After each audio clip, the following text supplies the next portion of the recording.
Let's bring you back to the summer of 2023, where Tyler, the Creator, did an interview on Rap Radar. In this interview, he talks about how people's tastes tend to be laid out for them, how performative modern music fans can be, how a lot of people's taste is copy and paste, and how most people cannot make their own opinions when it comes to online music discourse. You got 17-year-olds like, yeah, like, dude, fucking Ready to Die and Enter the Wu-Tang is my top 10 album ever. I'm like, bro, you just got hair on your dick. Stop. It's performative. I don't care about people's objective top nothing. Tell me what is your favorite, because you learn so much from people. You get context. I want to know why you think Pookie Dookie's second album is your favorite. Oh, I have memories attached to it. My brother did this when I was young, this and that, did that. In track 7, he talks about this. Found out I was going through it. Like, I don't fully agree with everything Tyler says in this interview regarding this topic, but I can see what the core of his argument is, and I agree with that. But not even a week later, I would be scrolling on TikTok, and whenever a highly praised rap album came into a conversation like T-Pab or Illmatic, the comments were full of people saying, "This isn't your opinion. You don't really like this album. You're just supposed to like this album." I saw this in so many comment sections that week, and I wasn't naive enough to believe this was a coincidence. People didn't one day just randomly become contrarian. So I went into these people's accounts, and every single one of them had something associated with Tyler, the Creator. A Tyler, the Creator post, a edit, a Tyler profile picture. One of them had even posted a screen recording of that Tyler interview. And this leads to my main question in this video. Who the hell am I? Who the hell are you? Isn't it kind of crazy how the people in these comments saying people copy and paste their music opinions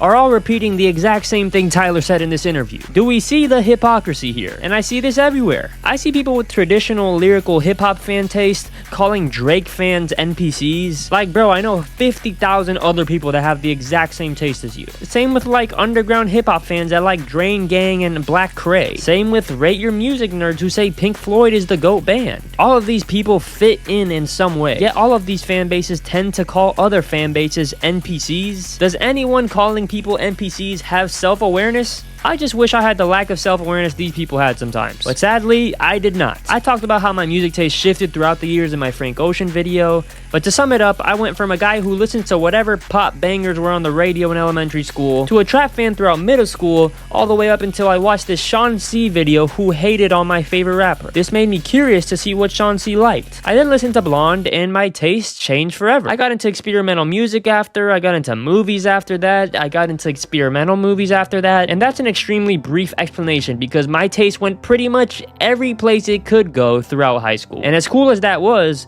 a part of me would question it. It didn't feel all the way natural to me. It felt more like I had my taste picked out for me than I picked my own taste. And this is something I've questioned myself on throughout the years. It comes with being young and impressionable. It leads to these insecure moments where you're like, who am I? You look in the mirror and you're like, who the fuck is that guy? It's a terrible combo to be influenced by so many things in so many directions and also be overly self-aware. It's just a recipe for having a weak sense of self. I honestly still wrestle with this today, but recently an album dropped that made me feel a little bit better about this. Quadeca's Vanisher Horizon Scraper. I won't get into it too much because I'm definitely going to be talking about this album towards the end of the year, but this album is everything I'm talking about going through. Quadeca is literally me, and is literally you, and is literally all of us. An album about this dude who leaves home to sail the seas alone and find freedom, to free himself from his environment and find purpose. But in his journey attempting to do this, he ruins his life and goes crazy and dies by the end of the album, because this is an impossible task. We are a collection of everything that's ever happened to us. If I wasn't me, would I still be me?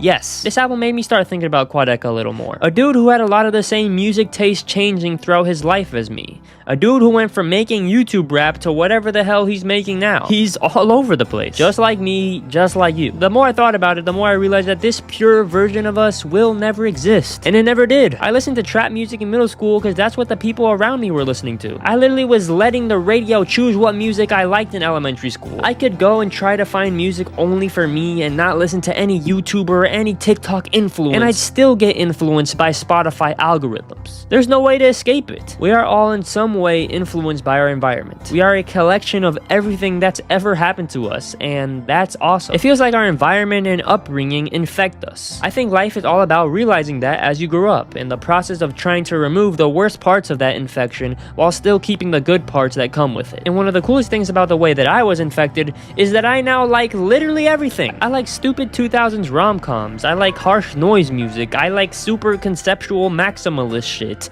I like the worst pop music anyone has ever heard. I am a collection of everything that's ever happened to me, and I embrace it because I can't do anything better than this, and you can't do anything better than what you are. It's maybe a scary realization, but it's also a very freeing feeling. And if you love Tyler the Creator, then that's awesome. If you hate To Pimp a Butterfly, then sure, good for you. The point is to find the things that truly do speak to you, and which ones you only like because you wanted to fit in. And it's okay to have opinions that are popular and that help you fit in, as long as they're honest. Music discourse has so much people doing the Spider-Man meme out here when they're calling each other NPCs, but I think in a way we are all NPCs, and I've learned to accept that that's okay.